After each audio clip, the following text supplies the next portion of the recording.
Alors les séries statistiques, on peut les représenter dans divers diagrammes. Par exemple, on peut utiliser le diagramme en bâton. Rien de plus simple pour faire un diagramme en bâton. Il suffit de mettre les effectifs sur l'axe vertical et puis les valeurs étudiées sur l'axe horizontal. Le temps de parcours ici.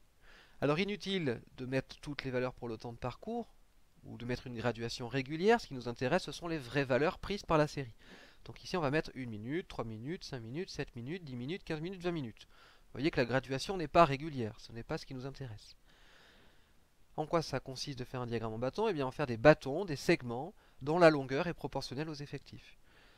Ici, un élève met 1 minute, 5 élèves mettent 3 minutes, 11 élèves mettent 5 minutes, 5 élèves mettent 7 minutes, 4 élèves mettent 10 minutes, et puis 2 élèves mettent 15 minutes, et un élève met 20 minutes. Et on a une représentation qui est beaucoup plus visuelle.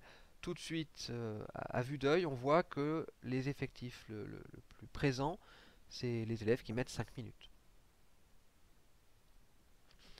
Deuxième type de diagramme, le diagramme circulaire, qui est un petit peu plus compliqué à construire car il nécessite des calculs. On va donc rappeler les temps de parcours, 1, 3, 5, 7, 10, 15, 20 minutes. On a besoin de connaître les fréquences, donc pour 1 c'est 0,035, un élève sur 29. Pour 3, 0,172, 5 sur 29. Pour 5, 0,379, 11 sur 29. 5 sur 29 pour 7, on obtient 0,172. Puis 4 sur 29 pour 10.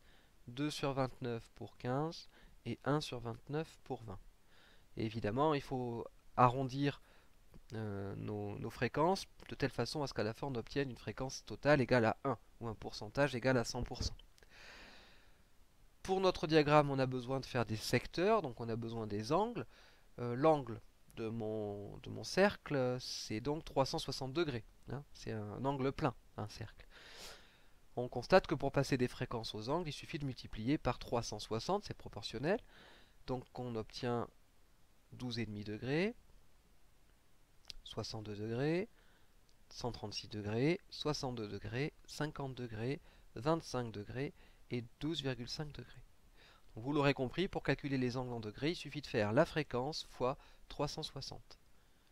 Puis on n'a plus qu'à tracer notre diagramme circulaire. Donc on trace un segment, on trace le premier secteur qui est un angle de 12,5 degrés, puis 62 degrés, 136 degrés, 62 degrés, 50 degrés, 25 degrés et 12,5 degrés. On n'oublie pas de légender et d'écrire les effectifs sur chaque secteur.